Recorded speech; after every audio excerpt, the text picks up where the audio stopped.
He was up. Hey, stop. Get out of here. Get out of here. Get out of here. Get out of here. Get out of here. Get out of here. So he was up. Hey, stop. Get out of here. Get out of here. Get out of here. Get out of here. Get out of here. Get out of here. So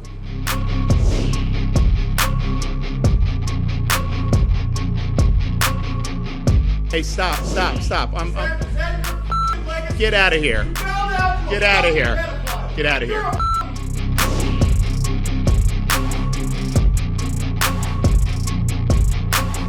As a Floridian, as somebody that grew up in West Central Florida, I was sad to see the news that Hulk Hogan passed away today. He was a major icon for anybody in Gen X. I can tell you, growing up then in the 80s and particularly the early 90s, he was really big. And he actually really was a star first before even he was Hulkamania, but when he was Thunder Lips in Rocky III. And that was like a huge deal. I mean, obviously that was a great movie franchise with Sylvester Stallone. So he was Thunder Lips, and then a couple years later became the World Wrestling Federation heavyweight champion. And, as a young kid, I'm growing up and it's like, that was like somebody's like, wow, that's our superhero kind of deal.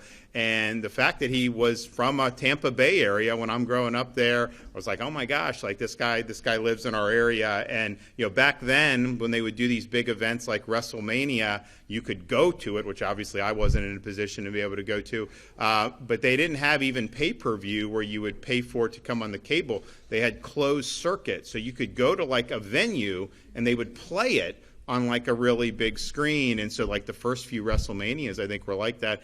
And I remember WrestleMania 3. He was up. Hey, stop. Get out of here. Get out of here. Get out of here. Get out of here. Get out of here. Get out of here. So you used to have the closed circuit. So you would go and you would have that, and then you'd just kind of watch it. So I just remember like WrestleMania 3, he's fighting Andre the Giant. And look, I was a kid. I didn't know that it was choreographed, right? I mean, I was like really worried that he was going to be able to do, but he slammed Andre the Giant. That was like a huge thing for like kids in that era. And so, and we were with him just a couple of months ago. My kids got to meet him and everything. So I was really sad to see that. And our thoughts and prayers go out to his family and people throughout this region of Florida, because I know so many people cared about him.